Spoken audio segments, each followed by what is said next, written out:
Well, everybody's heard about the bird. The bird's a winner, well, a bird. Grown men watch this shit? A podcast about indie wrestling. Bird is a winner, well, a bird. Well, a bird is a winner, well, a bird. The bird's a winner, well, a bird. Well, a bird is a winner, well, a bird.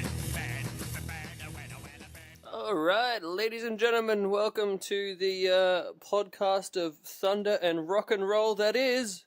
Woohoo! Grown men watch this shit. Mm-hmm.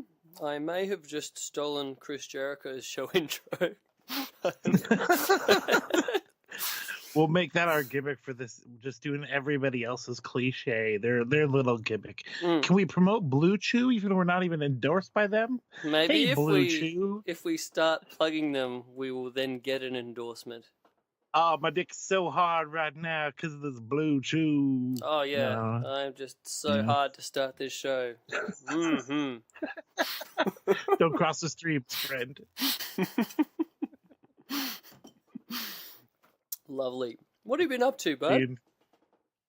Not a ton, to be honest with you. I had a bit of a personal freak out session for a little bit. Like, you know, when you're a depressed person, all of a sudden, even the foggiest moments of depression coming your way that you could actually see coming, you literally say, hey, whoa, I'm getting bummed out.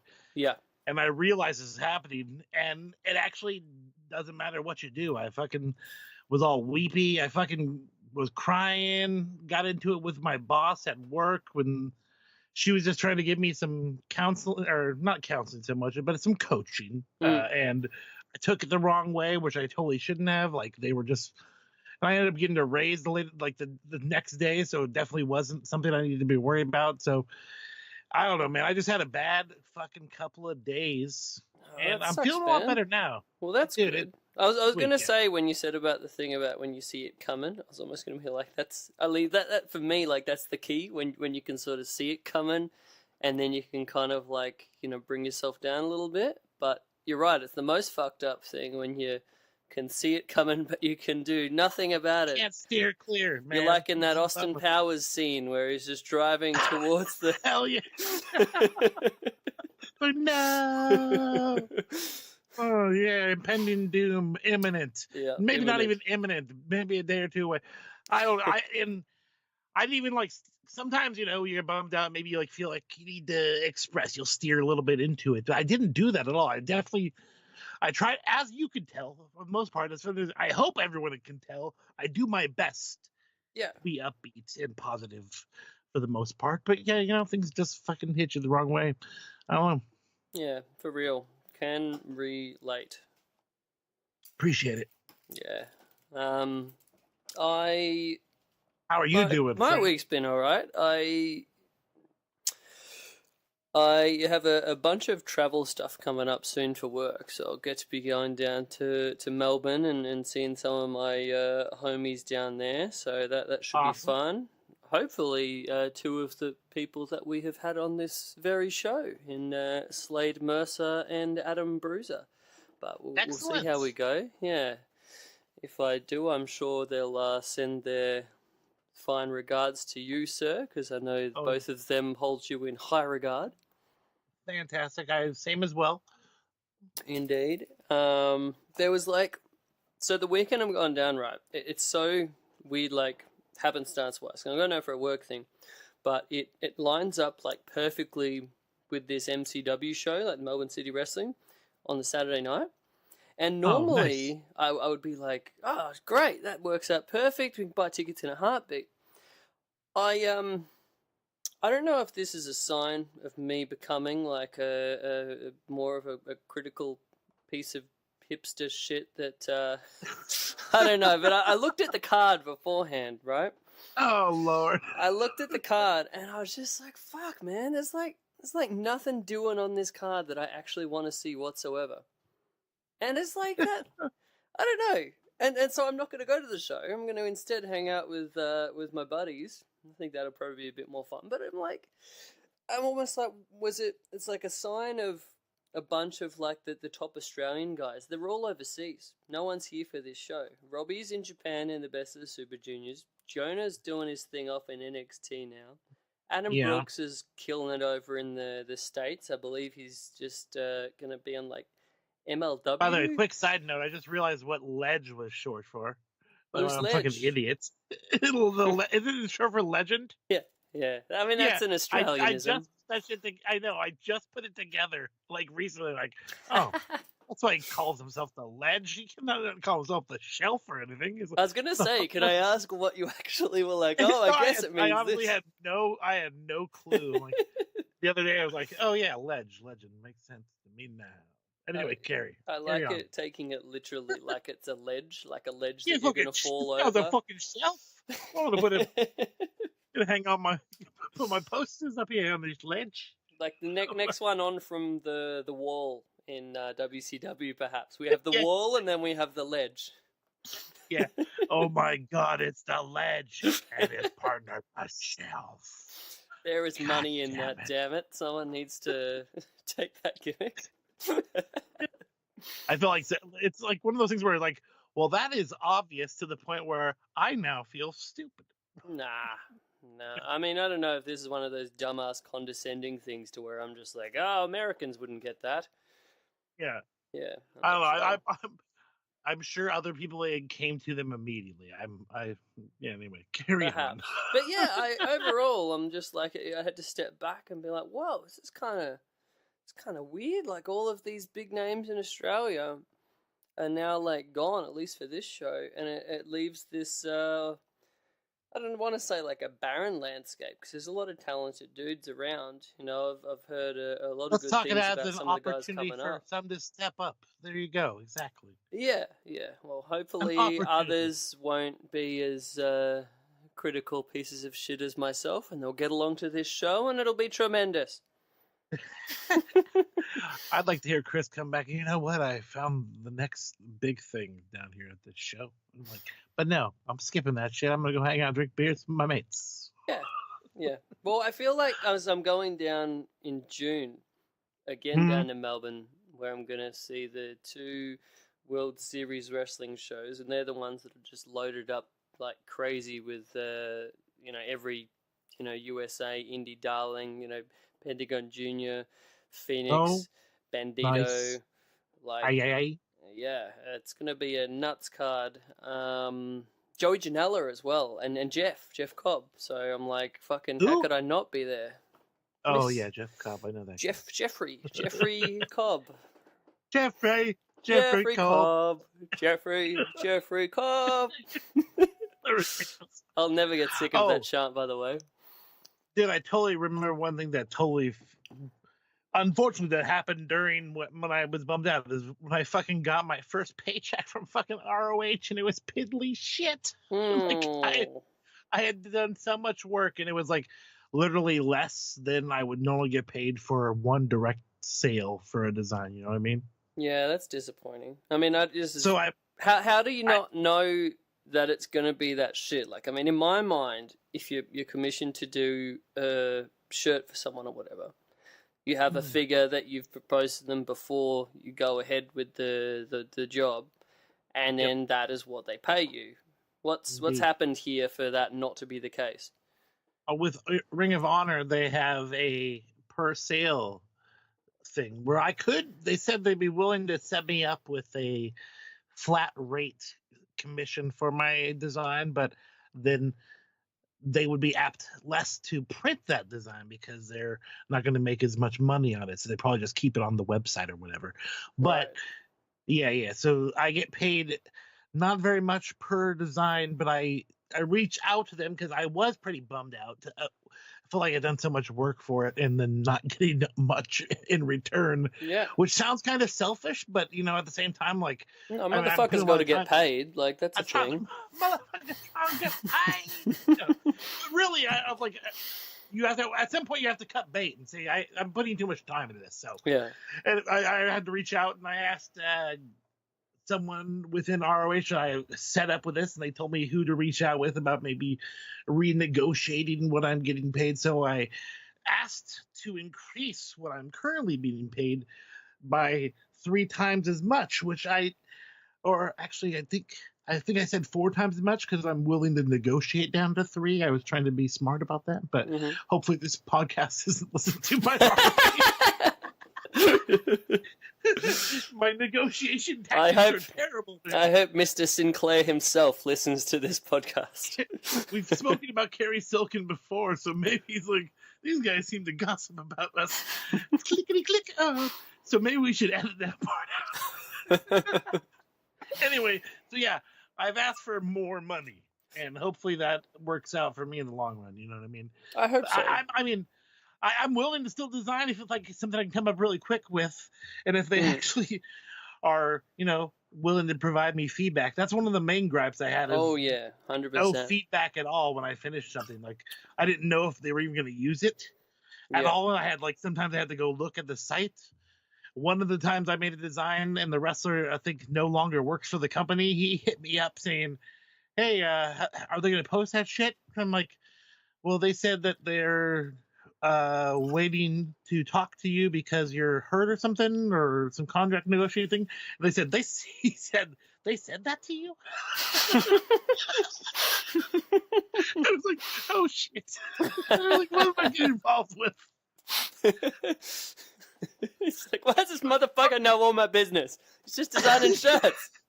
It's one of my favorite wrestlers too. I'm like, this is getting weird. That's hilarious. Inside the world of wrestling t-shirt design, people. With Court, it's been I set up a different rate with Court because I was going to be doing a lot more designs for MLW, so that seems to be working out. I like to get paid more, but of course, they've got a bottom line as well. And, as long as I get feedback, it makes it easy. It's usually pretty good. He's good with feedback as far as design and That's setting good. up with actual We've talked in the past about how fucking annoying it is when you spend the time and effort to do a design, especially if it's a time-consuming one, that you've got a preliminary, we like this approach, and then you send them the design that you've put way too many hours into anyway, and then you don't hear a single word of feedback back from them. I mean, I'd prefer at that stage to get a, nah, not feeling it, or, not a fan of this. Shit. Just nothing. Nothing is the fucking worst, man. Yeah. Ooh. This is just what are you enjoying over there? Just a beverage of coffee. Got a nice bit of beans down at the Gold Coast. We visited Courtney's nan last weekend. Very nice. Indonesian coffee it is. Indonesian coffee? Yeah, quite tasty. It's got a nice boldness behind it, a nice strength, but it's also got some interesting, delicate kind of floral notes to it. So it's my kind of coffee, really. I was hoping you were going to say notes. I like when people say something with notes. Yeah. That sounds delicious. But anyway, thank you. Yeah, man, it's ridiculous, especially like you said when they said, "Hey, yeah, I like that idea altogether." I actually had, and this is no fault of Court's, but I did design. He said he loves it, but he wants me to do it totally different. Like he literally said, "I love the design." But it's not really what I'm looking for. I'm like, all right, fine, fuck it. I'll start them. It's hard as well. Like, I mean, we can sit here in our high design chairs or whatever and be like, it's so fucking annoying when clients can't communicate this. At the same time, like, we're used to this process. Like, we're used to the kind of feedback that we need to make something look good.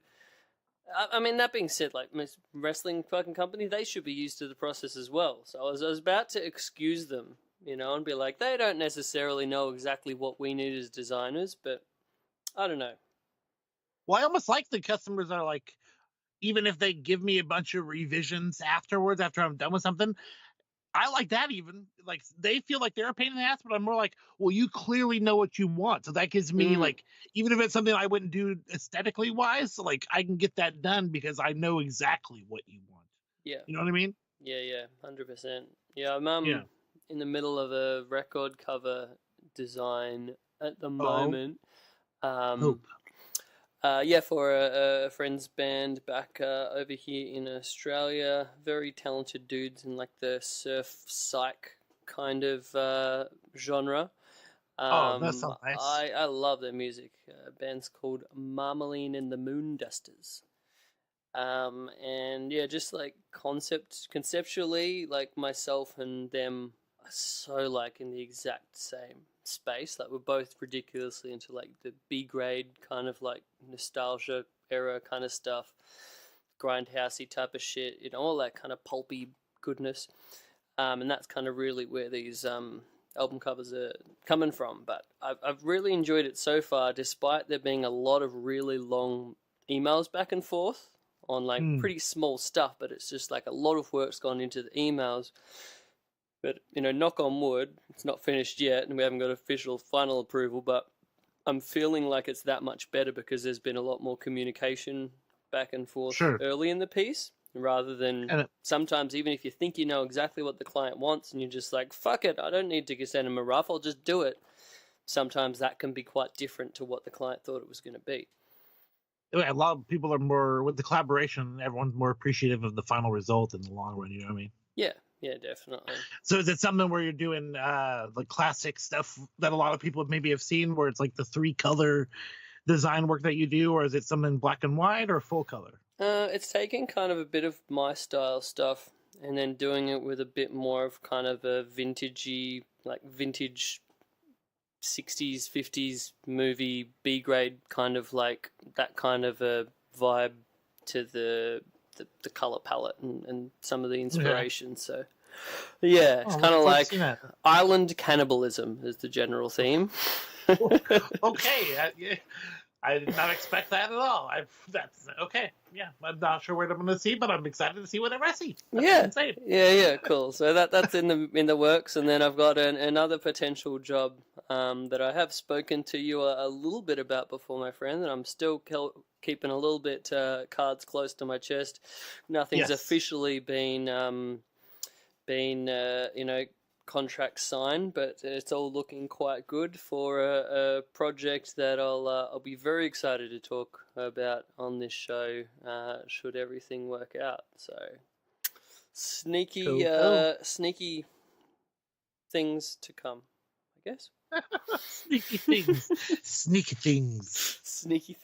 I don't think it's sneaky things to come. I guess I'm being sneaky about the overall thing. This damn podcast thing, we have to use words and shit, phrasing. It's the non-audio punctuation. Like, people don't hear your commas. Like, they don't hear that shit. Whatever. Yeah, you have to verbalize the comma. That never goes well.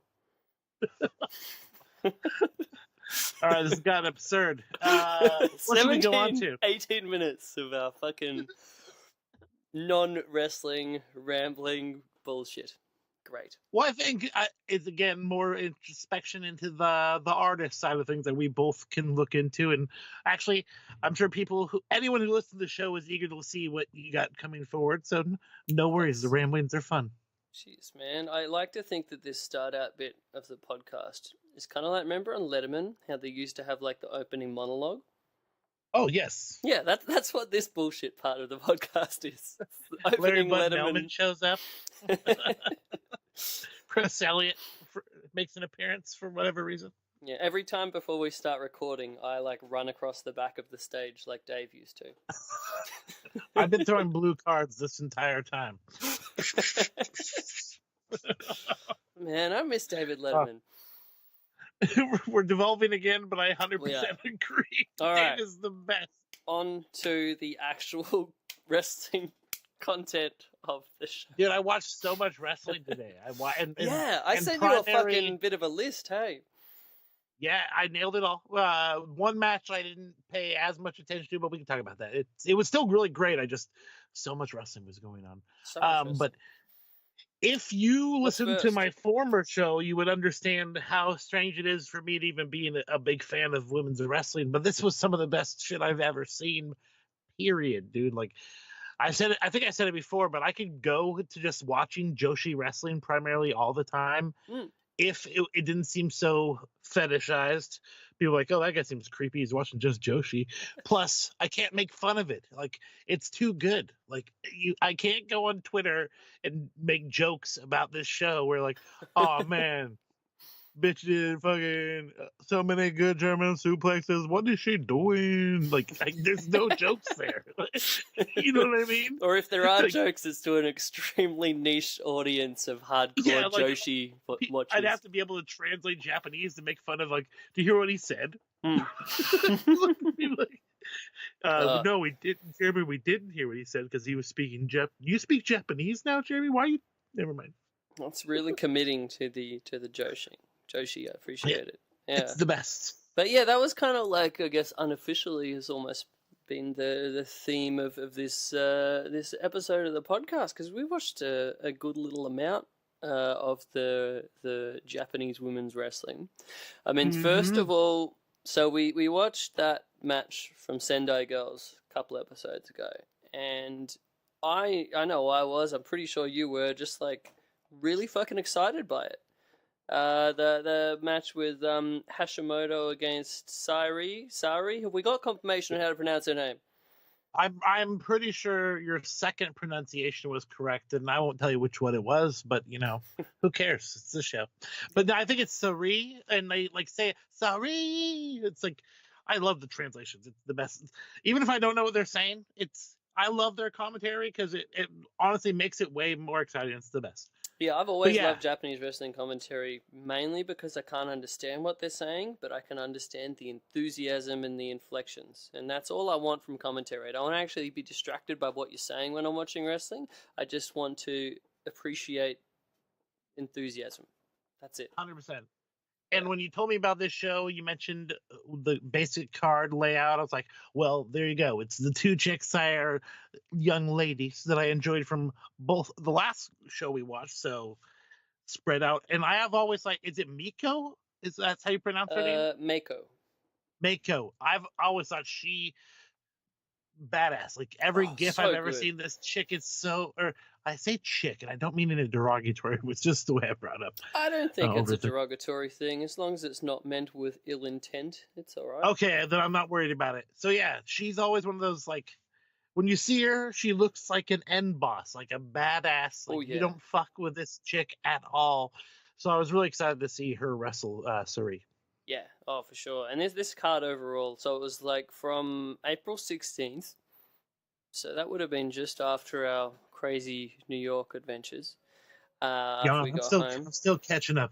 Yes, same with New Japan. I am. Fuck me, I'll never get caught up with that. But anyway, this was the big Korakuen Hall show, which is they basically build up to the Korakuen shows. I guess it's kind of like with New Japan, the Korakuen shows are more like the smaller, just maintenance shows, just chug on through with these Korakuens. Whereas for Joshi wrestling, a Korakuen show is a big thing. You know, similar to like a lot of the other smaller independent groups in Tokyo. So they kind of build up to these, and they're normally like pretty star-studded. But I heard particularly good things about this show, and again, mainly because of those two feature matches of both of these girls that we saw the fucking awesome match of last time. So I thought that was great, and then the main matches that we went through. First of all, did you watch the main three? Yes, sir. The one I kind of fell off on was the tag match, just because I got distracted. But everything was still crisp and awesome. Like don't get me wrong by any means. I just have ADHD.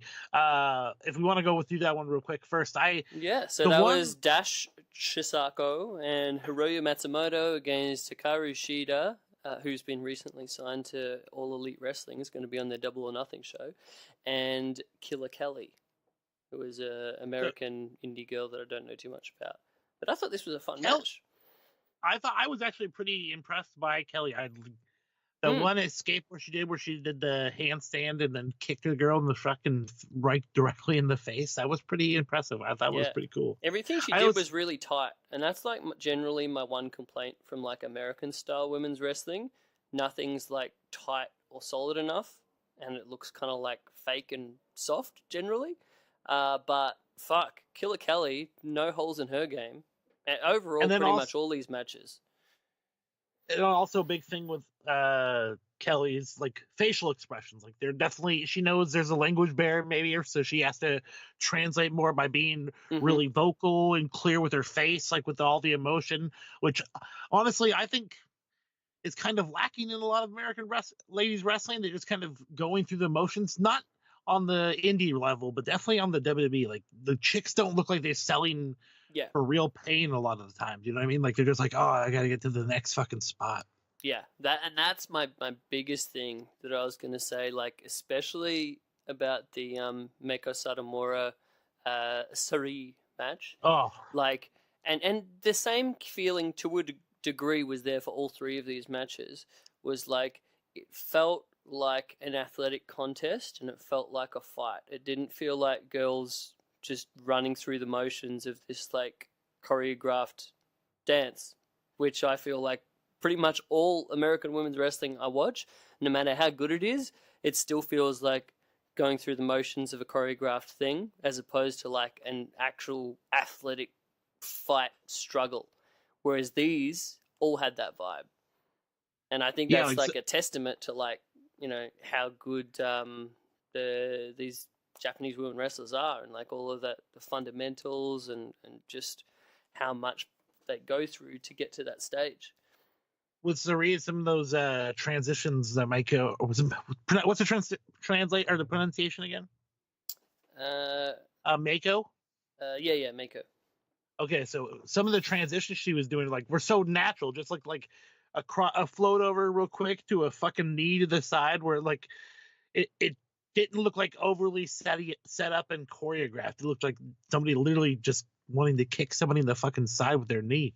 Yeah. And then Sari, there's a spot in the match where she does a couple double stomps real quick, where they're like not pulled at all. She's just stomping directly into her ribs. So not good. Like in the stomach, not at the like on the sternum portion. Those little notes, they're pretty notes. So good. Crisp notes. Yeah, that Satomura Sari match just like had this such like a feeling of just like a crazy fire, like especially from Sari. I loved her like fire and fire ups, and just that fight feel to it on both parts. Like one of my favorite parts, like an example of that was like there was this awesome strike exchange that they had with one another. And like they each gave each other a bunch, and Satomura gave some fucking nasty looking, I think it was forearms, and then Sari just came back and gave that like guttural kind of like scream, and just like came back and fucking laid it into her, and it's like straight up in that moment, I'm like, this is so different to everyone's perceptions of like, you know, women's wrestling, especially like American women's wrestling, and it's like this is the fucking shit that I like. Like this is what women's wrestling can be. Yeah, that kind of fire up is actually it actually gets your adrenaline. You're like, fuck yeah, dude. Honestly, I sent you a message like, who is the heel here? Because I don't follow the actual storyline, and I was hopefully, you know, normally when you're watching the match, you can tell who's the heel by interaction, but it was pretty straightforward. And Sari was like doing a lot of, even from the beginning, a lot of yells and stuff. I didn't know if she was just talking shit or if she's just passionate. But by the end, you know, you figure out she's just a fucking really fired up baby face. And wow, I don't know. I just like the whole end boss feel. And toward the end, after the match is fucking over, when like the interaction where they get in each other's face, where like, you think they're gonna do like the hug each other, and then it's like fucking not. Look at strangler, like what the hell? It was great. It was like such a like half hug, half strangle type of. I'm gonna kill you, but you know I kind of dig what you got going on, but I don't. Can't say I respect you, but I still fucking fuck want you. to murder you. Yeah. It was fucking great. There was the other bit where Sari like pulled out these fucking insanely great looking uranagis, like best I've seen since like fucking Hiroshi Hase. And they just like drop it, not afraid to drop it like right on her fucking head, like and neck. It was so good, so the vicious. ref came over like checking on her. I'm like, yeah, dude, that was gnarly. That was stiff as fuck. I Yeah, that cannot. Uranagi that Oh, were like really stiff, or it almost looks like a throw directly over the head, but they come down real snap. yeah, That shit is gnarly as fuck, man. so sick. I loved it. So that was like my match of the show. Like It was. it can't I go can't past disagree. that. Like that was one of the greatest. Like I think it'll be hard for any women's match this year to top the level of that. Like so good. From the get out too. It's like from go, they're just full bore. Yeah, yeah, I enjoyed the shit out of that. And then yeah, the tag, I actually I quite enjoyed that a lot. Like I'm a big fan of Hiroyo Matsumoto, the woman with the curly hair. I think she has like a great like the character side of it, and like sort of like putting that in the facial expressions and just that different kind of vibe to what your standard fare.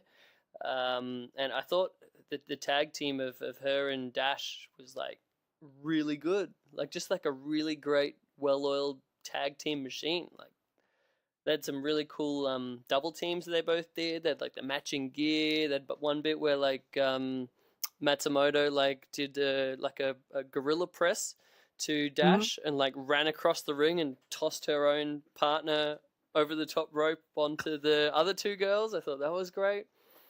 The one spot I liked is there were, because I kept rewinding to I was trying to catch stuff, but I kept getting distracted. But one spot I saw that was cool was they did a brainbuster or a suplex, and then out of that, the one girl went to do a flying leg scissors or a hurricane rod or whatever, but the other girl just stuffed it completely and got her down into like a Boston crab or whatever, like immediately. It's like Awesome. you don't see that too often where they just stuff the head scissors. Oh no, Boston crab.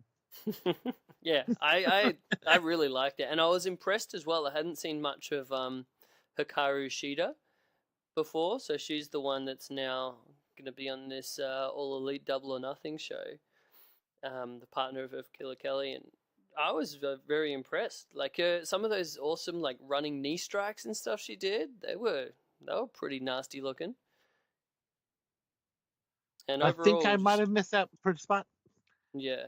No, she was very good. I'm looking for. I think a lot of people are going to be impressed by her in All Elite. I think overall that Joshi 6-woman tag on the Double or Nothing show is going to surprise a lot of people. Dude, the people who are getting to see that in person, I hope they understand how, because I'd say All Elite is pretty trendy. Like there's probably people who even don't necessarily watch wrestling all the time that saw All Elite, or the guys from Hot Topic have a wrestling thing. We're gonna check it out. But a lot of people are gonna get to see Aja Kong in person, and I hope they don't. I hope they appreciate what they're seeing. Man, if that is received with like hands on seats kind of thing, I'll be very crossed. Like they better give that match the appropriate response. I'm like thinking, because I'm looking at the card. I don't know, the match positioning, but you've got that, and then you've got the other women's three-way with like Britt Baker and stuff.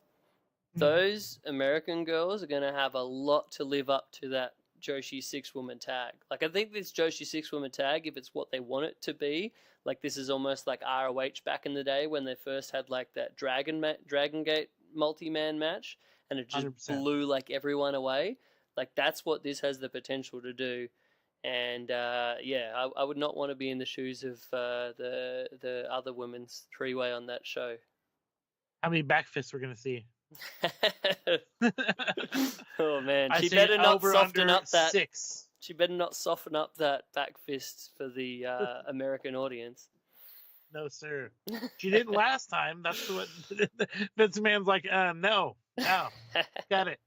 We're not doing this shit. It's crazy that she's like still doing like such a high level of wrestling. Like she's been going since like the late 80s, I want to say, Aja Kong. Yeah. It's crazy. And yeah, she had a match like only a couple years ago with Meiko Satomura, which was like easily women's wrestling match of the year. Like nothing could touch that. I'll have to send you the link to that sometime if you just want to see two people fucking murdering one another. Holy shit. Yeah. Some awesome spinning back fist in that one. Yeah. But yeah, I have high hopes for that. No, I'm quite jealous. I'll be definitely tuning in. We don't know how we're going to be tuning in on the interwebs at this stage. I think we might be finding out tomorrow, though. What do you think about apparently the PPV price points at a full $60 if you go through your regular cable provider? Do you think they're like, it's clearly something that people will be willing to pay, but do you think as a fledgling company starting off at that price point is ridiculous, or Now, is makes that an sense? increased price point from All In? I don't believe so, but I'm just saying. I think, And to I'm a not personally point, just saying. I'm actually speaking more to what a lot of people have said online, they think it's a and bit just bringing pricey. that up in general. Yeah. I Mm. mean, if I you're mean, what trying to does support a WWE company, charge for their internet? I mean, their pay-per-views these days. I know not many people buy them anymore, but I know they're still out there. I think it's like the same rate, like $60. I So think I that's guess why. that's it. Like, to me, you don't want to come in and price yourself below WWE because you're supposed to be presenting yourself on the same level, right? Yeah. It's like, oh, hey guys, we're actually WWE 10% off. Yeah, you don't want to come across like the low Or down, discount. yeah, WWE light kind of thing. So, and I mean, Yeah. how much like UFC pay-per-views are fucking insane these days, like for the price of them. So, I think to a point, people are used to paying more for pay-per-view, but the weird thing is like they're not necessarily used to paying that for wrestling pay-per-views anymore, since now they think that they should get a whole month worth of content for $10. And there's so many people willing to, openly admit they're just streaming it off of some site where they're doing it for free because, people are just pirating some stream. And people are not like, they're totally open about it. They don't care. Like, hey, can I get a stream? And people will just send them a message. Yeah, here you go. Yeah.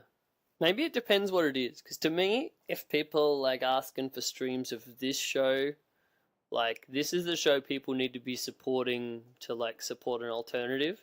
And if like you're being a fucking, dickhead and just watching a stream of it, like that's not supporting the alternative. Like if you're paying for your fucking WWE Network membership and then you're being like, oh, well, I can't, afford this All Elite pay-per-view. And then you're trying to still make out that you're supporting like the competition. It's like, which one are you putting fucking dollars in their wallet, man? Yeah, that's the whole. Chris, are we acting like that individual is like a broad scope of the wrestling audience? Yeah, it's funny like what people think they want to support, but then what they actually support can be a different thing. There's people like, yeah, I love independent wrestling, but I'm totally gonna steal a stream of All Elite or whatever they call this fucking show. That's definitely happening. Yeah, they're like, I'll just pay my $10 for WWE Network, but then I'll pirate like the next GCW show. Dude, I gotta see Old School Attitude Era. Yeah. What are we talking about here? God. I don't know. It'll be interesting to see what the price point of the streaming option is, or how that goes with this, potential Turner TV deal, and whether it's built into their package. I mean, what's their streaming thing? I don't even know. Someone said something about it. I have no clue, man. Yeah, I don't know. All I know is I'll be getting the internet pay-per-view if I can in Australia. Even if I can't, I'll be using my VPN or something. But if you're paying more than like $30-$40 for like an internet stream, that's where it's like starts to be, maybe that's a bit much. Because that ends up being like $65 Australian. Even if it's like 40. I'm gonna put my money down for the fine Christian boys, Matthew and Nicholas Jackson. They've always been nice to me. I did a shirt design for them. I have a normal rate. They gave me twice the amount. So hey, I just used that money they gave me to pay for the paper. Yeah, I mean, at the end of the day, I'll probably have the guys over and we'll all pay for it together, and it'll be one of those things. Like $5 at that point. You can get 10 guys over there. Yeah, exactly. Oh man, do I have 10 friends here that I could reach out to do that? You're the most likable guy in the town, Chris. Ah, thanks, man. So yeah, that should be fun. but we'll see how it goes. Big news tomorrow, really. We'll see what happens then. But yeah, lastly was the main event with Jordan Grace and Hashimoto. Like, that match in my mind was what was the most attractive thing on that card to me. So it was like, holy shit! Like, Chihiro Hashimoto was like such a fucking beast hoss in that last match. Like we were saying, female Gary Albright, right? And Jordan Grace is Big Mama Pump. This is like the female version of Scott Steiner versus fucking Gary Albright. Fuck me, I got excited about that. I mean, I don't think it maybe lived up to those impossible levels in my mind, to be honest. I think I was a bit disappointed in it, but it was a fun match nonetheless. Yeah, I mean, if you're going into it expecting to be like, holy shit, this is going to be the female Haas fight of the century, sure, you're going to be a little bit disappointed. But it still was awesome. There were some awesome power spots. Jordan coming in with the whole gimmick where, like, she's the strongest female wrestler in the world. Did you watch the hype video? Yeah, it was dope. Yeah, I thought that was really fun. And Hashimoto, this girl's great. Like, she's really a tough, badass, legit. So, I don't know. There was that one spot where they did the face buster to the apron on the outside. Yeah, that got Jordan a big pop. did it was so quickly. Like, it wasn't like anything. It didn't. I imagine she was protecting her opponent, but it was so fast. It didn't look like she was protecting her at all, and that was really, really cool. Yeah, I really dug like the running like Liger bomb that she did from the turnbuckle, and then she did like that sweet like the raised leg pin where you're just pushing all of your fucking gravity and body weight into the pin. Thought that was really cool. But yeah, fun match. But I definitely think match of the show that people need to go out of your fucking way to watch is Meiko Satomura versus Sari. Awesome. Yes, and then coming out of this, it looked like they built up a fucking rematch of Chihiro Hashimoto against Sari again for the title. Could this be the one where Sari finally dethrones the champ? I'm hoping so. It would make sense. Yeah, I'm invested. I don't know how they do their booking there, but that makes sense to me. Yeah, I'm excited. I'm really liking Sendai Girls, and everyone else needs to get on board. Great stuff there, man. And then we watched. Did you watch another Joshi match by any chance, sir? Are we speaking of the All Japan Women's one, or what other match?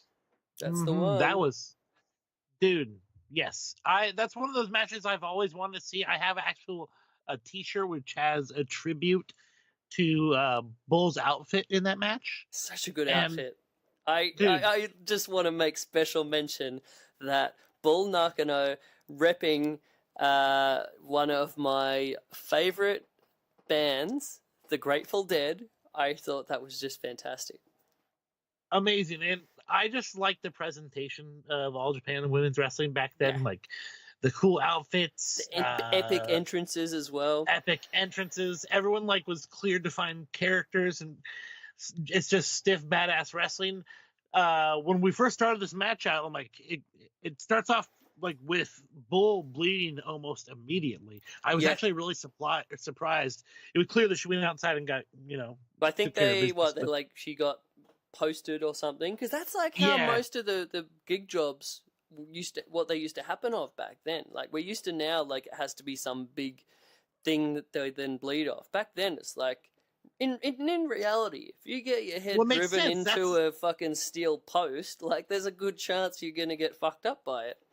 That's literally the hardest surface in the immediate area where they're fighting. The turnbuckle. Yeah, so it makes sense. That's one of my pet peeves in wrestling, by the way. How just nothing it is when people take a corner post when they're brawling on the outside these days. Stop it. Whoops. Yeah. And then it's nothing. That's they don't actually sell it at all. My exact gripe with cage matches. Cage matches are during the whole thing, they're just pushing each other and bouncing off these outside parts of the cage. No one's getting cut up. No one's bleeding. We have been educated that shit will cut up a fucking apple if you rub that apple against it, and it's basically a grater on the skin. If I've seen that many fucking blade jobs off of a cage and then now we just don't see it anymore, instant disconnect. Yes, indeedy. But yeah, Bull comes out bleeding immediately. But I think in the long run, it really translated into some great shit. Like the visuals when she has her up in, I guess she's trying. At some point, she's like trying to roll like a Mexican surfboard type thing. Yeah, over. I was gonna make mention of this. Yeah, the Romero special. She's wanting to there you do a inverted version. Like I think I've seen Liger do it before, where instead of like rocking back to go up, which is still quite a fucking difficult thing to do, especially to someone as big as Bull, comparably to Kyoko Inoue, and she's like rolling forwards. So basically, like rolling over Bull's face to then like roll her up in the air, and she tries this a couple of times, and it doesn't quite work. But I wanted to put over like how much, you know, some people could watch that and be like, oh well, that took that down from a 4.75 star match to me to a 4.25 because of the botches. But to me, it's not a botch. Like the biggest thing I loved about this match, and again, it comes back to this other thing that I generally love about Japanese women's wrestling, is just the vibe of like a fucking struggle, and just like a lot of the times, like not a clean fight. You know, it's not like a clean choreographed thing where every single move is crisp. It's like you need those messy bits to really capture that proper dynamic of a fight, I think, to an extent, and I thought this did it great. And yeah, her like keep it on trying for this fucking Romero special was like, I thought it actually added to the match for me.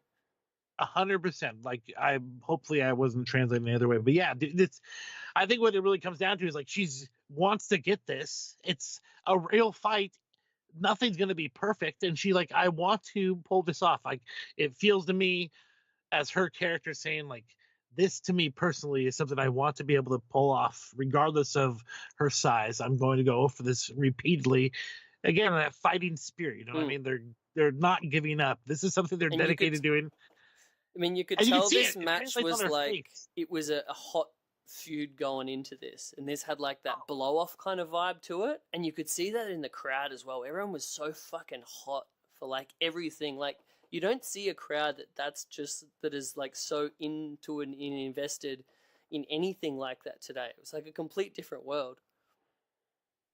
Yeah, as you spoke of the struggle, like there's another submission where it just looked like she like grabbed half of her body and her leg, and normally no one would like lean back and wrench in that position to like get a submission, but like they're so desperate and in a fight, like I'm gonna wrench on any product I'm gonna hold on. Yeah, man, I loved it. And did you enjoy Kyoko Inoue's entrance? That I apologize. I started at the actual match itself. I jumped. Man, you missed out on something awesome. I have it, so I'll go back. What happens? Go ahead. So you may have noticed from Kyoko Inoue's general look and the face paint, it's almost a bit of an Ultimate Warrior kind of influence there. The style of the face paint and everything, the bright colors with the outfit, the tassels and everything. For her entrance, she doesn't come out to Ultimate Warrior's music. She fucking tops that and comes out to Van Halen, which I love Van Halen, so hell yeah. And then she's just sprinting, you know, full on Ultimate Warrior sprint all the way from the back into the ring. Hell yeah. Oh, then I know. Honestly, I was so excited that this was a match you chose because Bull Nakano, I was a fan of old school WWF when I was a kid, so she was always someone where she came in randomly when WWE was doing this women's wrestling thing, and then she disappeared. I was like, who the fuck was that, and what the hell? Like, yeah, and you knew she was like great, even from those glimpses just in like WWF back then. But yeah, she I was the same. That was when I first saw her, but then going back and watching this All Japan's women stuff, you're just like, fucking hell, she was like so great. No wonder they brought her over, even if it was just for a moment. Like, hell, she's one of the baddest ever. And then you see her out of her, like, she looks hot and awesome, like sexy. She's pretty in her uniform, even though it's kind of her gear, even though it's kind of crazy looking. But then you see her like her regular street attire, like, well, she's just like a regular beautiful woman too. Oh That's man, did pretty you good. ever hear of the whole look, like the presentation, the fucking hair, the makeup, like everything was great, and just like come across like such a badass like punk rock type of thing, and it's like to actually capture that back then in like that late 80s, early 90s period, like I don't remember anyone like capturing the vibe of that well, like outside of like, I mean, you had like the Rockers to a point, but to me that's almost like a cartoon version of it, whereas like Didn't Axl Rotten kind of do the thing at first? Like he was like a British punk rocker guy, but he was like he's not really British. He was kind of doing the Thatcher thing. yeah, that's like getting to like a little bit later than that, but that was definitely his vibe. I always loved that Sid Vicious took the name Sid fucking Vicious. No punk rock like connection whatsoever. No, I fucking love Sid Vicious. There's a dude on Twitter that's been sharing a whole bunch of Sid Vicious stuff lately, and I'm enjoying every fucking bit of it.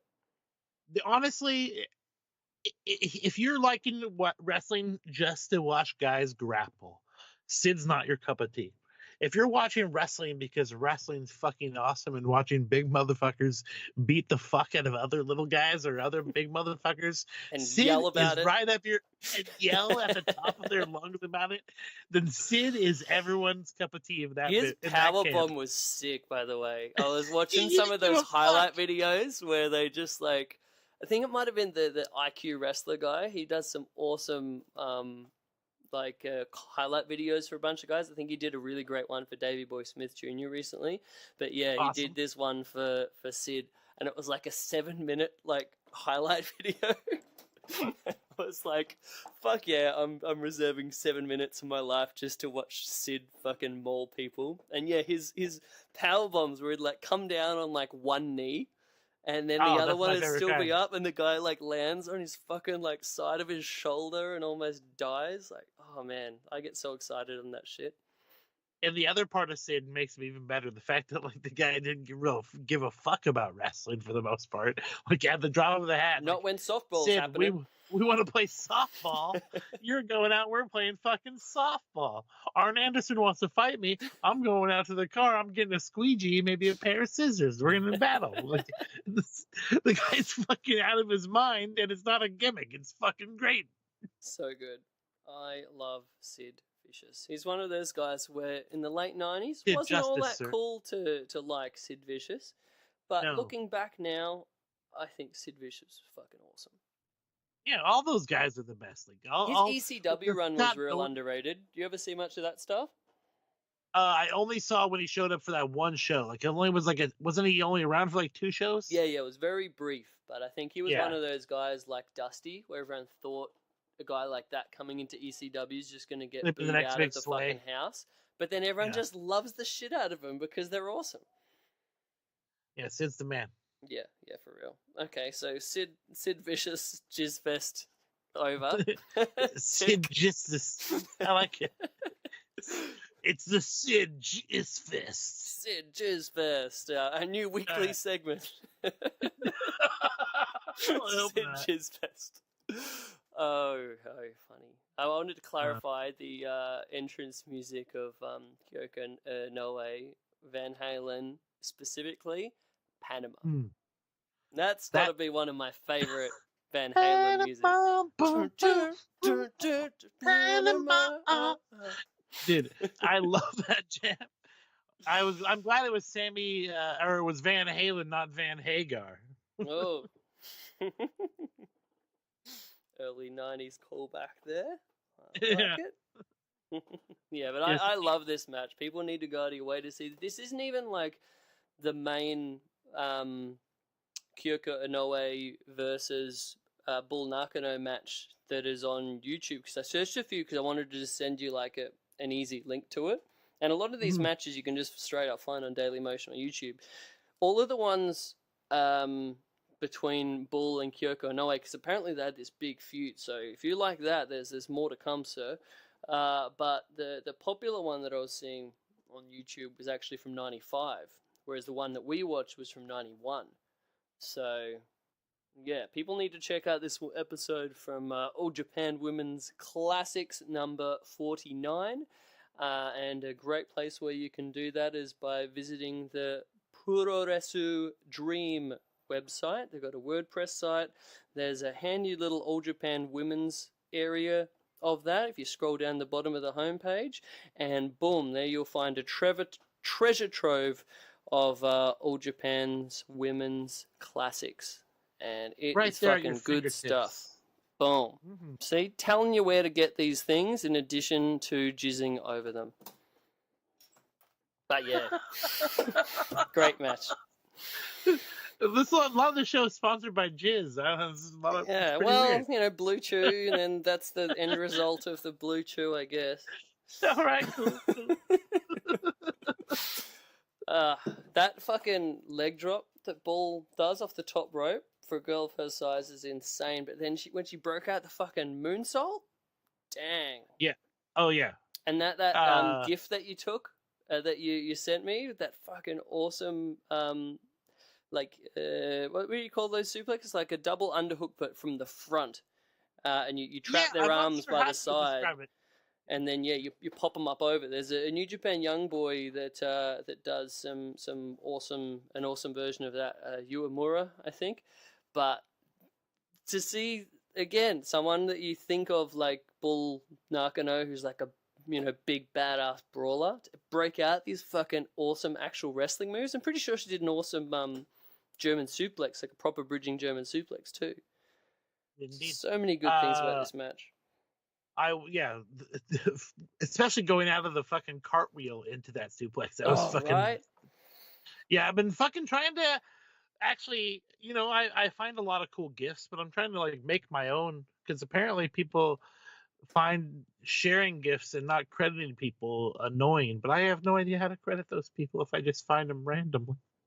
So wait, if you're sharing one that someone else has posted on the Twitter, is that or not on credit, Twitter? right? See, I know I don't find them on Twitter. I found like on like some forum from back in the day, but there's no like watermark and no one saying who belongs to anybody, because I didn't realize that small clips of other people's wrestling matches were considered property. I'm an artist, so I guess I should have realized. I mean, to an extent, I would think the owner is more All Japan Women rather than the person that filmed it off their TV and turned it into a GIF. But I don't know. Yeah, I agreed 100%. So yeah, I'm trying to make my own gifts. Maybe people get off my back. Oh, do it. There's another awesome guy on Twitter. Have you seen Meng's Mullets GIFs? Yes. Oh, he's awesome. He's so many. I think there was like one that he did of Kurt Hennig doing like a fantastic sell that I just loved so much today. Like, there's so much like just old shit that is amazing. And then you're like, yeah, I want to watch a fucking 1988 match of Kurt Hennig before Mr. Perfect. Let's do that.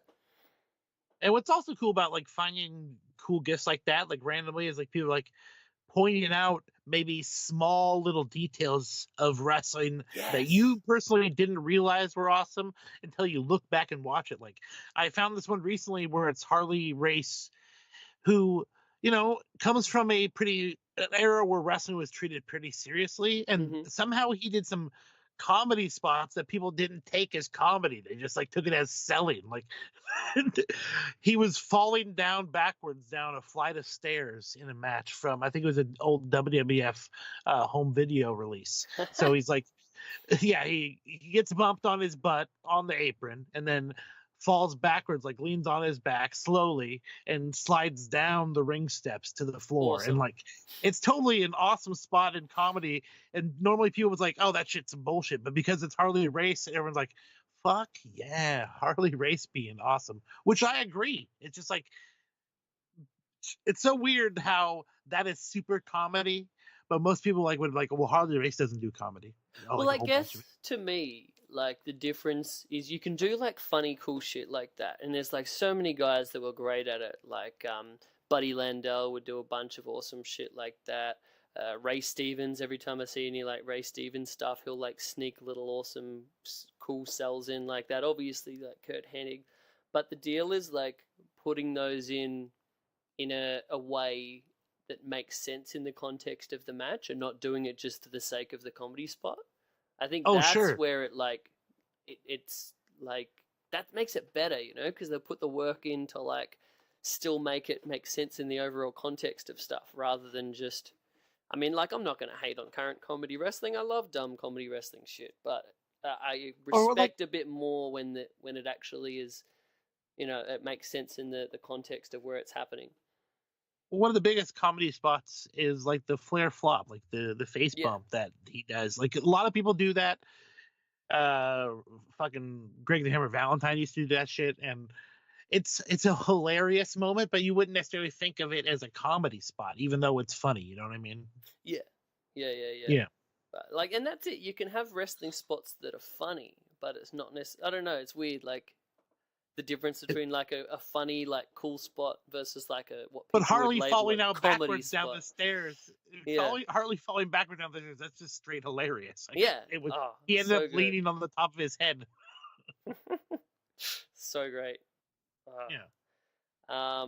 One of the best guys that I'd recommend checking out for like a lot of that real clever, like hilarious shit that I've seen a lot of people sharing stuff about recently. Buddy Roberts of the Freebirds. Okay, yeah, for sure. Yeah, just such an amazing like comedic wit, but also doing it in a way that's, you know, not killing the business, if you will. Yeah, my dad was a fan. He liked the Freebirds when I was a kid, but of course, the good heels don't translate so well when you're that age. You're like, you're not watching for awesome work. You're just watching. Man, that guy's a fucking dickhead. I have no problems with seeing this guy getting his ass whooped. I'm here for the Von Erichs, except now you can see the Freebirds with the. I mean, the Von Erichs are fucking awesome though. I'm not going to take anything away from them, but Freebird, that whole feud, great stuff. Some other stuff I want to check out because it's also a mix of great wrestling but some funny stuff. Because I need to check out more old school World of Sport, like like Cat Weasel and shit. Isn't Les Kellett some guy who's like kind of underrated? That is awesome.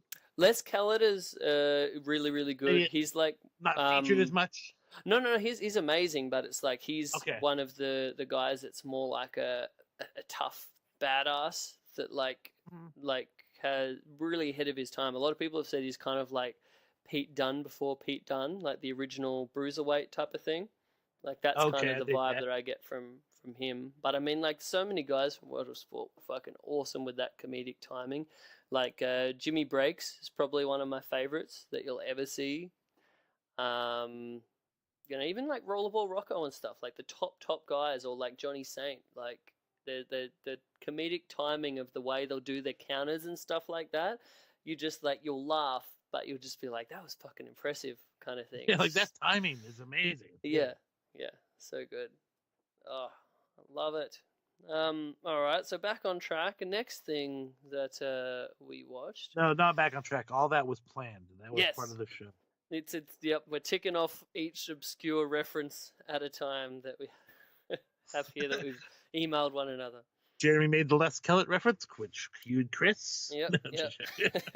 Oh man, that would be impressive if we had that level of organization. People don't know. I'm not even wearing pants. Things are crazy. I'm wearing boxer shorts right now. That's all I've got on. You came home and immediately dropped trout. Yep. Oh, you work from home, in right? the afternoon, working from home in my boxer shorts. That is me, sir. All right. I wanted to make enjoy mention time of zones. It's 11:12 where I'm at right now. Whoa, so late.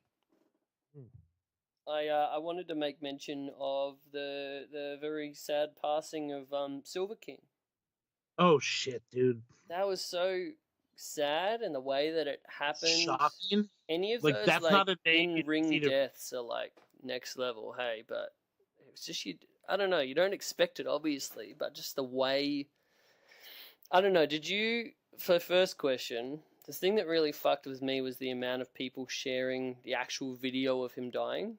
Which somebody sent it to me, and I was like, I'm not watching that shit. And they're like, Oh, I apologize. I offended. I'm like, no, I could see why anyone would assume that me as a wrestling fan would want to see a wrestler die in ring, but I have no interest in seeing Silver King die in ring, man. No, Not at all.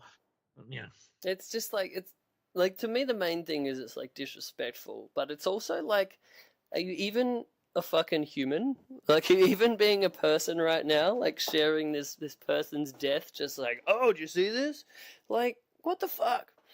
And it's literally just to judge the reactions of everyone around in the situation. It's not like you can't improve, you can't help the scenario. You're not going to save Silver King's life by watching this. It's literally just see, well, what the fuck did everyone do around? Like, who can I judge? Who can I blame? Well, it's like that perverse like car crash thing, like when you're driving past a car crash on the highway, and yeah, you just have that weird human fascination in wanting to see the bad things happen. I don't know. I saw people literally tried to say, like, similar to when Pero and the thing with Pero and Ray went down. Like, people tried to say that Juventud somehow was at fault for this man's death and he should be like banned from wrestling. Like, people are so the mob mentality. I'm sure the guy who said that probably hasn't even watched a Silver King match. Yeah. Period. Like, I have to admit, like, I didn't know about the guy until he showed up in WCW, but immediately this guy is a draw. He's one of the few guys that shows up without a mask on, so immediately you get to see more of an expression. You get to connect with him a lot easier. And he was awesome and fun. Had a sweet cowboy hat, tassels, fucking chaps. Like, the guy's awesome. Like, it's all the wrestling thing you want. yeah, so good. He was one of those like so many guys in WCW, like those luchadors that were like so great, like similar to Ciclope, Ciclope. Who are you to doubt? Bismarck Jr. Who are you to doubt? El Dandy. El Dandy, that's who I was fucking going for. He's the king of it. I was like, keep me up, I forgot. we got there. But like these guys that are like so fucking talented, but they're not pushed to the degree of a Ray Ray or a Juventud or a Psychosis, like, but they're like just as good, if not like. But who are we kidding? Better. Like, Silver King's not going to be WCW champion. He's just awesome being part of like a featured card of the mid card. Like, not. I mean, I would have loved if they had brought Tejano in, and then they had because that to me is my favorite Silver King stuff I've ever seen. That the tag stuff with him and Tejano. They were a tag team. Yeah, and they because they both wore the cowboy hats and the tassels and that was like their entrance type of gimmick. Like if they had to come in and had like a run over the WCW tag titles, like that'd be sweet. That would have been awesome. Like I think there's a lot of room in the mid card outside of just these are the fucking Mexicans, so we just chuck them in multi-man matches to work with the other Mexicans. And I was shocked at how many people didn't even realize that Silver King was fucking Dr. Wagner Jr.'s brother. Dr. Wagner's brother or Dr. Wagner Sr.'s son. Like, I assumed that was known. Like, I always thought that was cool that they were because they were so. I just loved like the Cain and Abel type gimmick almost. They did when they because was he a Silver Kane at one time as well when they did the feud in AAA where they it's funny because he lost the mask like how many years ago in like the late 80s I think, and then it becomes the mid 2000s like I'm just wearing it again. Put it back on. It wasn't the angle in the as far as like the lineage going on with Senior thought that Silver King could go on without the name of Dr. Wagner, the Wagner name, and he felt like Wagner Jr. needed the fucking moniker to be good, or was that the gimmick, or what? Oh, right. I didn't know that, but that sounds cool. Oh, yeah. As far as I knew, that was like the story. That was kind of like after, really, the prime years of Silver King, and a lot of people who just saw either his WCW stuff or like that kind of later era stuff would be like, oh, yeah, this guy's very talented. But when I saw the mask back on him, I was because I loved him in WCW, and then for a while AAA and CMLL was both on cable, so I could like watch it. And I saw Silver King with the mask back on. I'm like, wait, is that's Silver King? Like normally guys don't keep the same name and put a mask on. I remember weird. Now the Silver Kane thing came about, because they did the mask thing. They actually have a commission in Mexico to make sure that once you've lost your mask, you can't wear that mask again in a match. So there's actually a commission that enforces that, which I love. That is fucking great. We have a commission to enforce kayfabe. And so, like, motherfuckers can actually get fines. Yeah, fines for like wrestling in a mask if you. What the fuck are you wearing? Like somebody walked in, it's the fashion police, literally. Yeah, like, oh no, El Fantasma, who's the head of the commission, saw that you're wearing your mask. You're gonna be in trouble on Monday. You should have worn the one with the different stripes on it. That's different. Yeah, but so one of the clauses in this is after so many years after losing the mask, you can do a different gimmick, and then you can wear that mask as long as it's not the same name, right? So that's where we had, I think, like original Parker, LA Park, before he was that, he had a different gimmick where he lost that mask and then it ended up becoming La Parker. A lot of guys did that. They'd lose one mask and then, all right, time for another name change, and then I get another mask. So the Silver Cane one was be like, oh, well, I can't wear this mask and be Silver King. I'm Silver Cane now, and the mask is slightly different. It's a different gimmick. Amazing. How good's that? I love it. And there was a one point where he was just painting on the mask, where he wasn't allowed to wear the mask, so he just like painted the mask on his face to get around it. That's great. So good. Man, wrestling is so good. Yeah. All that shit just makes it the best. Yeah. I like to more focus on these happy memories and like the good part of a guy's career like that, rather than just focus on the weirdness of the end. So yeah, fucking everyone go out and watch yourself some Silver King matches and just see how awesome this dude was. I watched a match, would have only been a couple of weeks ago, funnily enough, with Silver King and Tejano. This was in UWA, which was like the promotion a lot of people called it El Toreo back in the time, which was like a real competitor to CMLL kind of right before AAA started. And yeah, they had so many amazing tag matches there. Roy Lucia has a whole YouTube page just dedicated to these old El Toreo UWA matches, and there's a lot of great stuff with Silver King there. But yeah, I watched this match with, I think, Silver King and Tejano against remember the Can-Am connection? Was that Martel and shit? No, Phil LaFon and no. Furnace and LaFon? Yeah, Doug Furnace and Phil LaFon. Okay, yeah. Sorry. Am I right? Was that the Can-Am connection? Yeah, because Furnace and LaFon were just Furnace and LaFon. There was a Can-Am connection which was, I think it was Steamboat and Martel, wasn't it? Hang on, I'm gonna pull it up. I'm Googling this. Can-Am connection. Can-Am. No, Tom Zank and Tom Martel. Zank and Rick Martel. Yeah, Martel.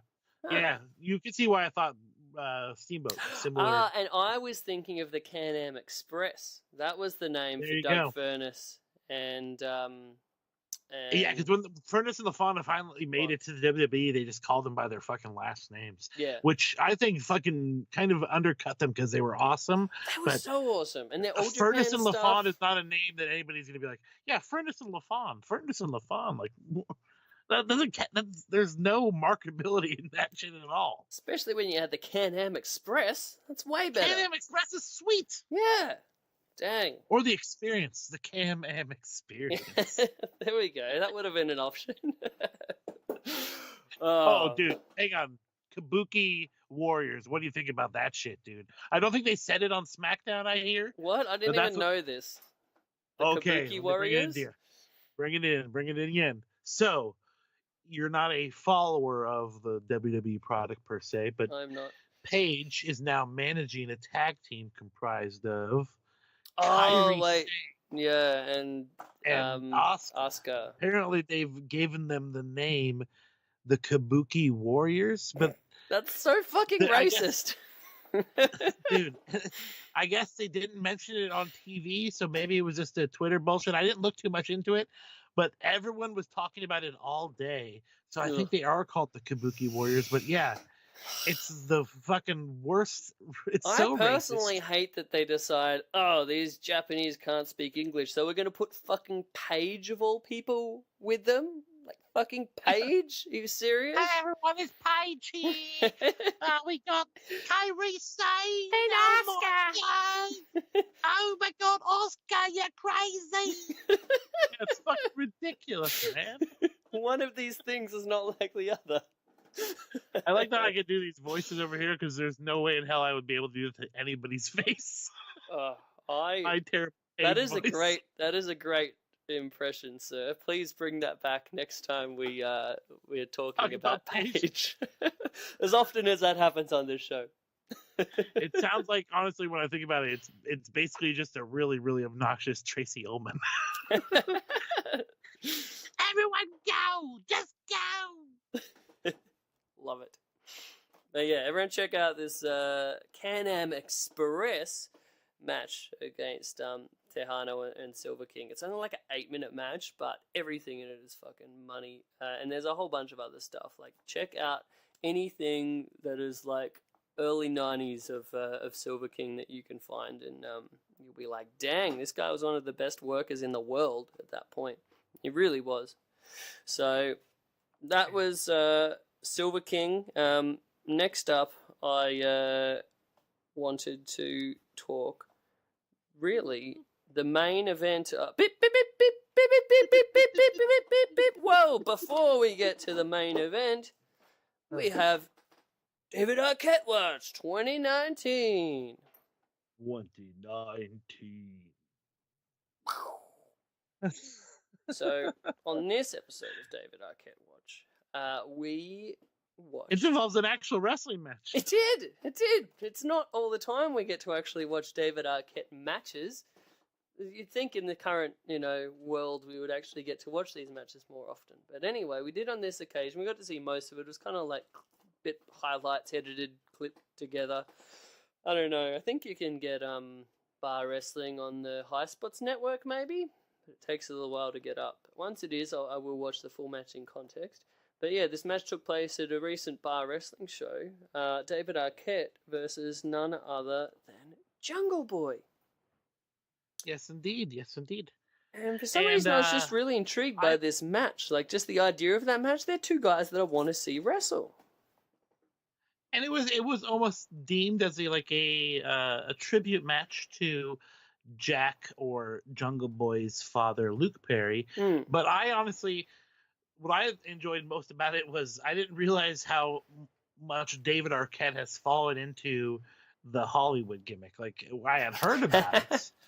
His but big sweet fur jacket that he came out wearing, and he not had only his... the jacket, but fucking jawing with the crowd and talking about, I got friends money, bitch. Like, that was a great callback. Someone's like, "Oh, you're only doing this for the money." He's like, "I got friends money, bitch."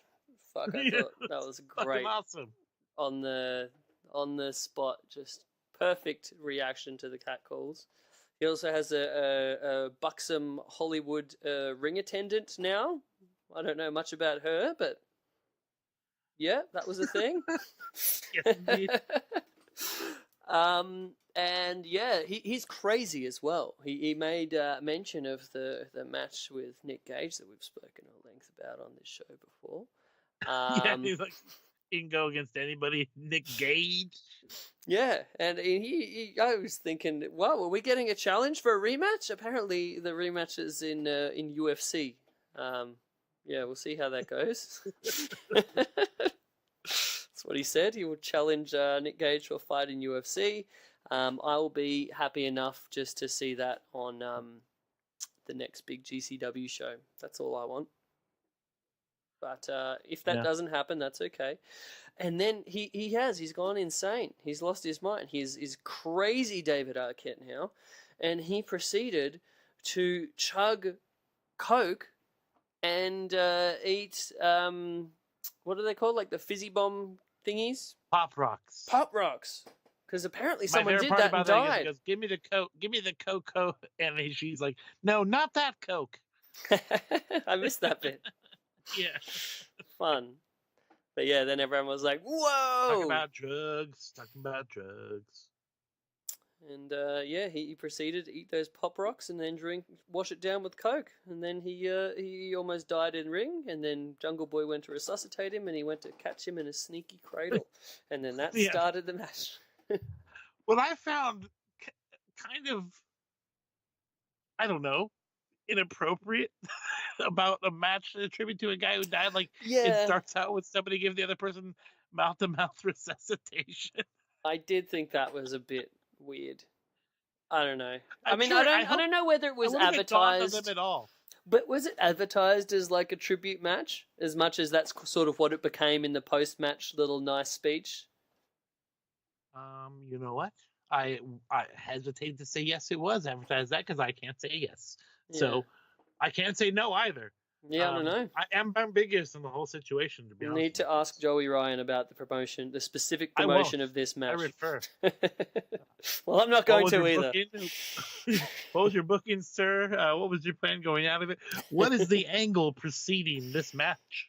Yeah. If one of us was David Bixenspan, I'm sure he would get to the bottom of that, but we do not care that much, so we're not going to. But yeah, the body of this match was some fun stuff. David Arquette's looking better every time out, I think. The ring gear is pretty cool looking. Yeah. Yep, we had the back to the trunks on this one. He seems to alternate between the long tights and the trunks, which good on you. He's looking in good shape. Trim, fit. Yeah, trim. And yeah, it was enjoyable stuff. I wanted to. There was some bits like there was a dive to the outside that the video just like cut to it very abruptly. The other thing I was very sad I was about. like, what's going on there? Yeah. All of a sudden, it was like a Snapchat video for a second. Yeah, I'm like, at least someone's gone to the effort of like putting these videos together for us, so that was nice. Yeah. But I mean, everything was great, and there was a really nice speech at the end of it where he put over Jack and told him how much he loved his dad and how much he loves him, and then he gave him the pimp jacket. So I guess that's what he's gonna wear from now on. He better be wearing that at Double or Nothing. That better be a thing. Jungle Boy wearing the leopard print pimp jackets. Yep. I was, however, disappointed that to get this onto YouTube, they had to fucking dub over the music. So it just had this weird, like, kind of beat and, like, synth sound kind of, like, going over the top of my favorite wrestling theme in the history of the world. Jungle Boy coming out to Tarzan Boy by Baltimore. So that made me a bit cross. But I actually then went on... I really went down a sinkhole of Baltimore, and I've been listening to it like all day. Like that's, I actually have on my title right now, "The World of Baltimore Tarzan Boy" record has 15 tracks on it, including an alternate summer version of Tarzan Boy.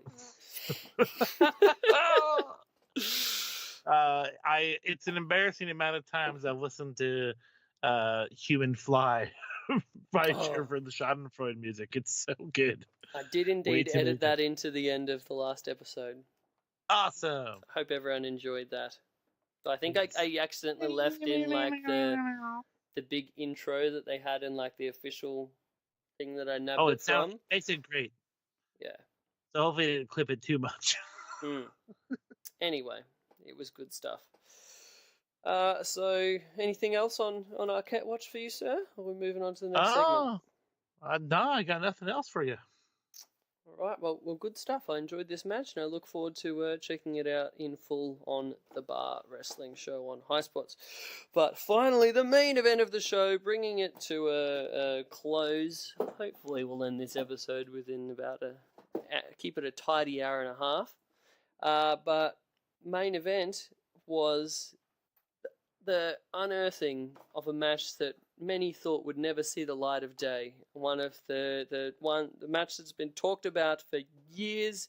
Colt Cabana did tape. Sorry? My porn tape. yeah. Jeremy's porn debut. It was really good, man. You did a good job. Yep. Yeah, really A showed for up that effort. Hogan one. But yeah, oh my god, dude, can you believe it? It was unearthed. It was.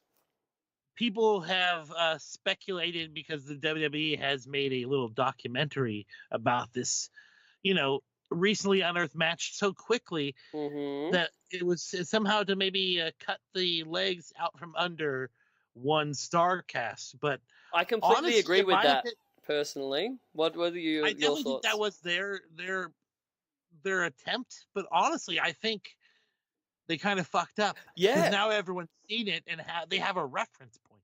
Yeah, it's almost like they have unknowingly assisted in the hype of the phenomenon of this match. And now I think more people are going to want to hear Bret and Tom talk about it at this live panel as part of Conrad You Thompson's dumped out Starcast. WWE.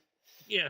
But yeah, I mean, it was such a trash bag move the way they did it. So they fucked Starcast by taking Undertaker and Kurt Angle away, even though they'd already signed their agreements to do this podcast, signing all that the event for Conrad, the one that's in conjunction with Double or Nothing, and they just like, yeah, well, we've signed these guys to new contracts, and now they can't do it. And they're like, well, we have signed contracts here that say they have to. It's like, yeah, no, they're just not gonna. It's like, all right, well, we'll do you a make good.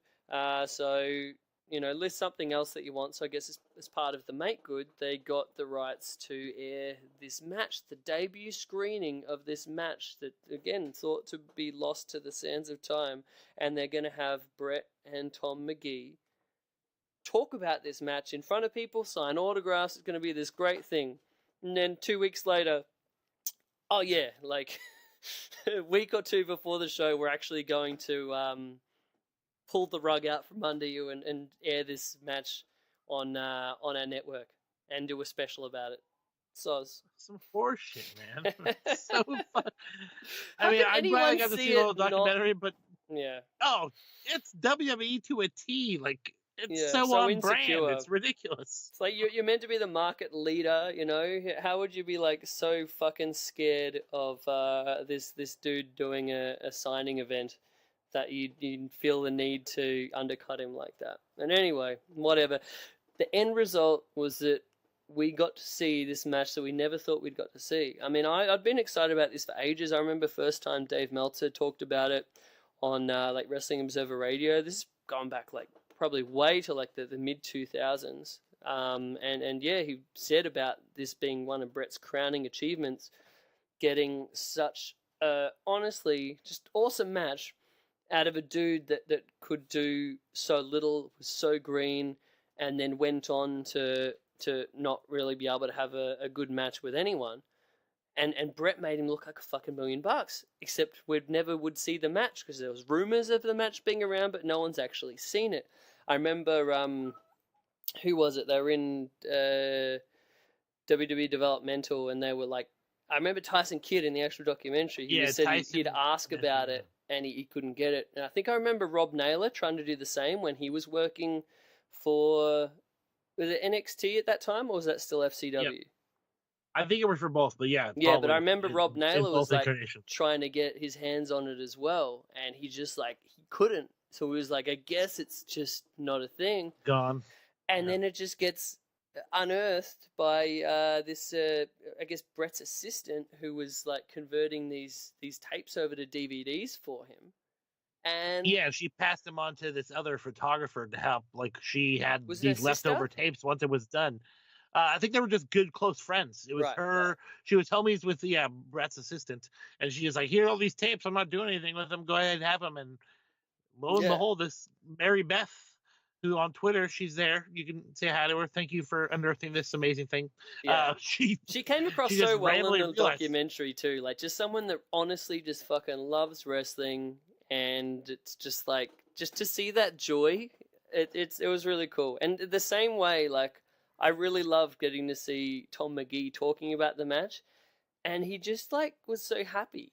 He was so happy to talk about the match, and that this has become such a special thing for so many people. But it's like there's no sour grapes whatsoever about him not going on to be the next Hulk Hogan. He was just like, yeah, I had my life and I did a different thing, and I'm happy with my life. And He was more like, I didn't even know I was supposed to be the next Hulk Hogan. Yeah. Really? I thought about that later. yeah, And with Mary Beth, like when she found the tape, you know, she was on Twitter like saying, "Hey guys, I found this," and like immediately all the skeptics jump out saying this is bullshit, calling into question the dates and was stuff. misspelled, the date was Yeah, wrong, and they giving thought her a it hard was time. the other match that they had a couple of years later that wasn't the special one. But I just felt so bad. She had to come out and like defend herself, saying, "You guys, I have nothing to gain by pretending I have this missing tape. Like, there's nothing to gain. Like, don't rip me over the coals. Here is the thing." And that's when she showed the little glimpse, and everyone's like, "Oh, she ain't bullshit. Yeah, she ain't bullshit at all." But yeah, I mean, it got so hyped up, you know, over the years of the urban legend of this match, and I wanted to make mention because they totally ignored this part. Like, obviously, they didn't mention anything about Dave, who I think Dave Meltzer was probably the most responsible for, you know, the spread of the word of this match. But also Colt Cabana, he had an episode on his podcast where he had Dave on, and they basically talked about this match, and that was probably the first one that pushed it over the edge, and then that kind of like really got more people talking about it was Colt's podcast episode, just talking about the legend of Tom Magee versus Bret Hart. But I mean, I like the documentary that they did on it, to like hype it up. I thought X-Pac came off like really well. Like, and you could tell he's like just a guy that has that same level of love for wrestling and like tape trading and like all that shit back in the day. Chris Hero was on there as well, and again similar to X-Pac, like you could just tell like he was so in that bubble and just has such a love for wrestling and like legitimately was so interested in wanting to see this match. I recently saw an interview actually with X-Pac, speaking of his honesty and him actually being a fan.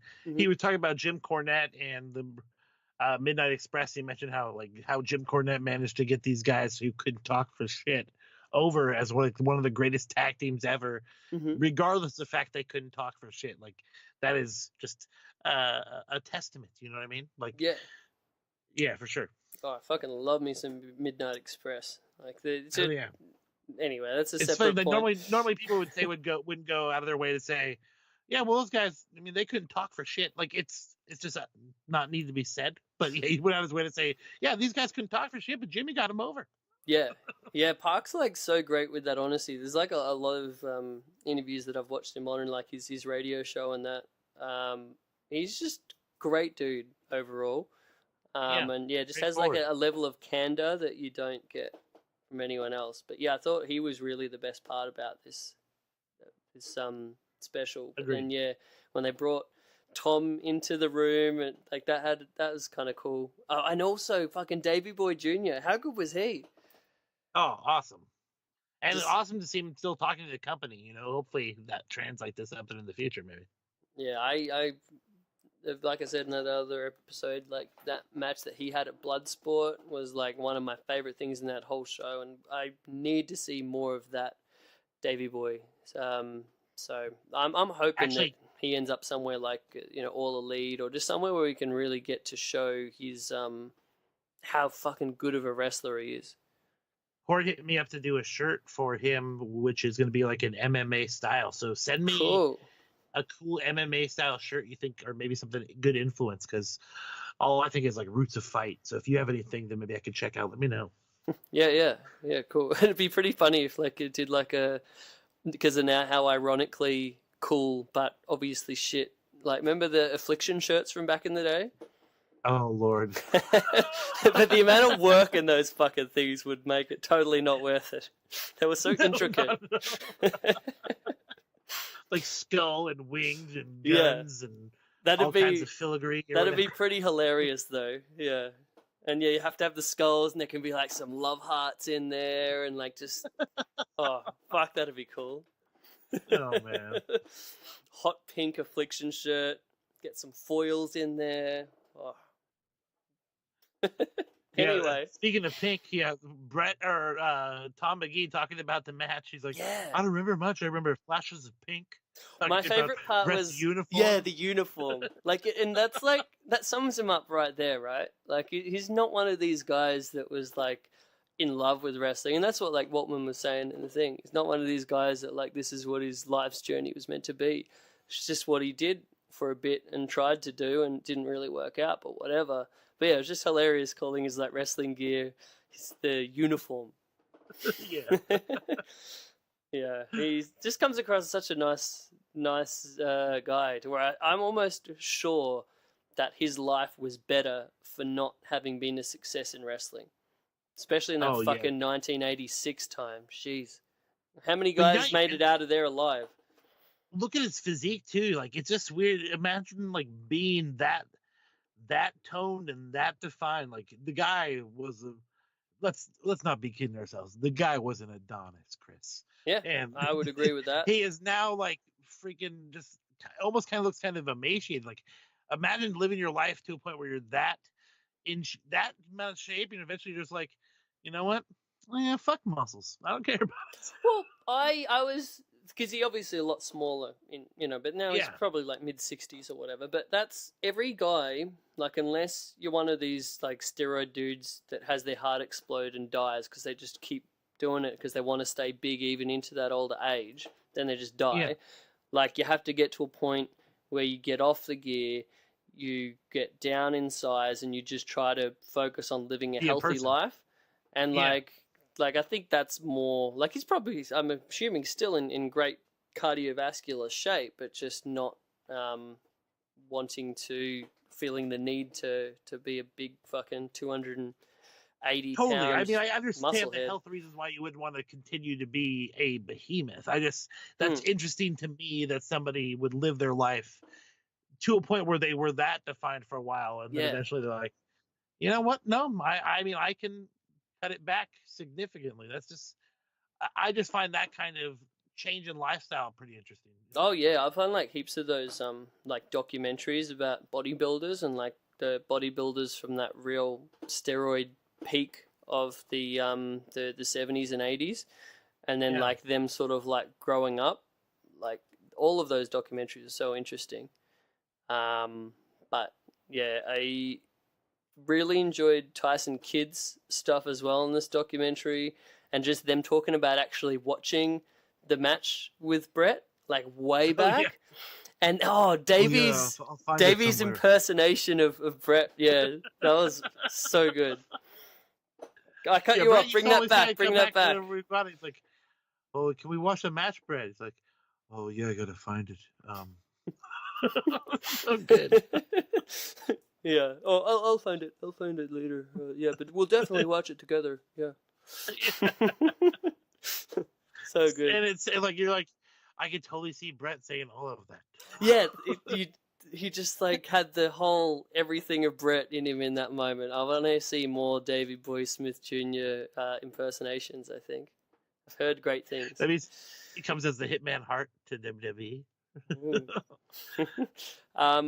My last thing that I was really like actually watching the match, the biggest thing, like it's been overhyped and it's never gonna, whatever it was, there's no way it could live up to the insane level of legend that it got to. But you watch it and there's no way to not think, fuck, this guy should have been a fucking superstar, right? Like, you watch it and you're like, oh, he might be green around the edges, but he should have been have guys to, like, there was teach some him foundation up there. People could work with him. Yeah, I mean, like Waltman was saying as well, like he had another great match with Ted DiBiase, but then he's like, but the rest of the guys in the company at that time, there was no other Bret Hart or Ted DiBiase, so it's like, how are you gonna? I don't know. It was just bizarre, and I'm almost like thinking, if Tom Magee, if that happened in NWA, like in Crockett at that time, like they made fucking Lex Luger look like $1 million. Like we said the same thing about Sid. Like, there's so many big body guys there that actually had dudes like Ric Flair and Barry Windham and stuff to like lead them by the nose and turn them into good workers. I think like Tom Magee could have been a big star if happened in NWA as opposed to happening in WWF. You think they cut bait on him too quickly? Well, apparently they kept him around like under contract for a few years until like 1990. But just I mean, as far as like, you're not really gonna get. They could send him out to go and do tours, but unless he's working directly in front of them constantly, he's not going to develop to what their likings are. You know what I mean? Yeah, and just like the places that he went, like because I've seen a bunch of his matches in Japan as well, and he never looked like anything special in Japan, but that's because I think he was still very green, but the guys weren't there looking to put him over. Yeah, they weren't looking to lead him by the nose through the match to get the best match out of him. They're more like, oh, this guy's not that good. All right, let's just make sure I look good and whatever. Whereas, like, yeah, I just think there's such a similarity between like him being a more athletic version of like a Lex Luger, and it's like Rick had fucking amazing matches with Lex Luger. So I almost think if he had been there were more guys that were better workers that could have like helped him become more well-rounded if that happened in Crockett as opposed to with Vince. But I don't know. We'll never know. One of the spots I really liked it really just came down to how awesome Bret was. Is Tom Magee got him down and slammed him down pretty hard and still had a hold of one arm, and like the anger that Bret sold for like, this fucking guy got me down again. Like, yeah. He looked like he was just so fucking frustrated by what's going on. I'm like, damn, Bret was good. Like, and the bit I where was always a Shawn guy. I was always Bret. Like, I was always like Bret was the better one. Like, I would never even entertain for a moment that Shawn was as good as Bret. But like, yeah, you're right. There's little things that Bret did, like where he like sort of went the powder and went out of the ring because he was just so pissed off of this like green fucking rookie like getting the better of him, and that fucking backflip off the top rope with the drop kick. Like, it was so cool how Bret was like, yeah, I told him, what are 3 things you can do? All right, I'll put them in the match for you. We'll do it. Just fucking listen to me and don't talk back to me, and I'll get you a big contract. Yeah. Awesome. So good. Yeah, I love the match. I mean, did you have any bit of it where you were watching it and you were like, this isn't the amazing match that I thought it was going to be, or was it kind of about what you expected? Honestly, I thought it was by no means like the work rate standards that anybody's used to today, but by back then, the stuff you would see on actual WWE TV, I thought it was like, well, that was a pretty damn decent match. Like, there's spots in it I'd never seen before. So the work rate was pretty decent, but then like there was a good character driven story. So I honestly, it never was going to live up to what the hype has become, but it was still, pretty damn good for what it was. You know what I mean? And again, like in hindsight, to think that this was Bret in 1986 when he wasn't even really getting a push. He has this match where he just makes this guy, and then he goes on to be world champion like 5 years later, and people finally realize how fucking talented Bret was. Yeah. There was another cool part in the documentary where they said like people still are only just now kind of cottoning on to how good Bret was, and it sort of comes back to what you were just saying about like those little things that he would do. I honestly, I have to be 100% honest, because I was such a big Shawn fan. I wasn't like watching for the little things that Bret was doing. I wasn't looking for the art of being a pro wrestler. I was just like, I like Shawn Michaels. He's a big flashy heel and he's a bad guy and he's cocky, and I kind of like that. Like, I didn't look at how good Bret was as actual wrestler. But now it's inarguable. The guy was fucking pretty tremendous at all the small details. It was the stuff in between. Like, not all the moves, because all the moves he like, a lot of the stuff was pretty similar to what he did in the match, but the stuff that he keyed together and the way he would make the opponent look good and like know when to put the opponent's stuff in to get the best emotion out of the crowd and to take them on the best journey, I think. And the fact that like his moves, it's like a lot of the thing with wrestling, the moves are like the least important part, really. If you do the right thing at the right time, and like Brett, he had like a backbreaker, he had his forearm smash off the second rope, Russian leg sweep, and the sharpshooter. Like that was pretty much it, which by today's standards, pretty basic moves. But the amount of like cachet that he could get out of them, it's like fucking incredible. Agreed. Yeah. And it's like a similar thing to this match, like the match that he had with Davey Boy in Wembley, which is again one of the greatest matches in Bret Hart's career, and he was having it with like a guy that's like coked off of his fucking tits and couldn't remember 5 seconds. I'm fucked. Bret, I'm fucked. So good. Yeah, bravo Bret Hart, and for his part, like, you know, Tom may not have ended up being this big wrestling star, but for what he was and his part in that match, I thought he was everything that he needed to be. Do you think it eventually did translate to Vince where he's like, holy shit, Tom Magee was not that great. Like, it was Bret that made that whole thing happen. I think so, but the ironic thing is that then years later, he would look at a guy like Tom Magee and be like, oh, fuck, I'll give him 10 years to get good. I'll have someone training with him every single day for any chance at him being good. Like, honestly, he's probably right then, like, he looked better in that match than, like, most fucking, like, John Cena or Roman Reigns or any of those guys' matches that I watched today. And it's like, for a guy that green to be better than these guys, look better in, you know, obviously being protected and having his weaknesses hidden and everything. But for him to look better than these guys have been doing it for like decades, like, fucking go Tom Magee. Tom Magee. The Mega Man. How good's that name, by the way? Yeah, he said, hi, I'm the Mega Man, Tom Magee. I should have come up with a cooler wrestling name. I wish I could just drop that in casual conversations whenever people are like, oh, you used to wrestle? I could just say, yeah, I was the Mega Man. Pretty and it's badass. awesome because how much he looks like Kenny Omega and how much Kenny Omega is obsessed with Mega Man. Yep. So good. Well, that's about us. I think so. We've gone the same length that we always go whenever we think we're going to have a short show. Yeah. Alas. Yeah, Maybe it's all of that distraction that we end up going on tangents for like 10 minutes here, 20 minutes there. It all adds up, I guess. But yes, I enjoy your company very much too, friend, and there's no one I would prefer to be rambling on about random stuff than yourself. Excellent. Great to hear. Well, let's get some plugs in and get the fuck at it. Plugs and upcoming events. Wait, no, we don't have upcoming events. I think that's stealing Colt Cabana's podcast bit. I don't know. Do you have upcoming events? Actually, yes. Ooh. This Sunday, I will be starting my social media, like gifting extravaganza as part of the WAC team.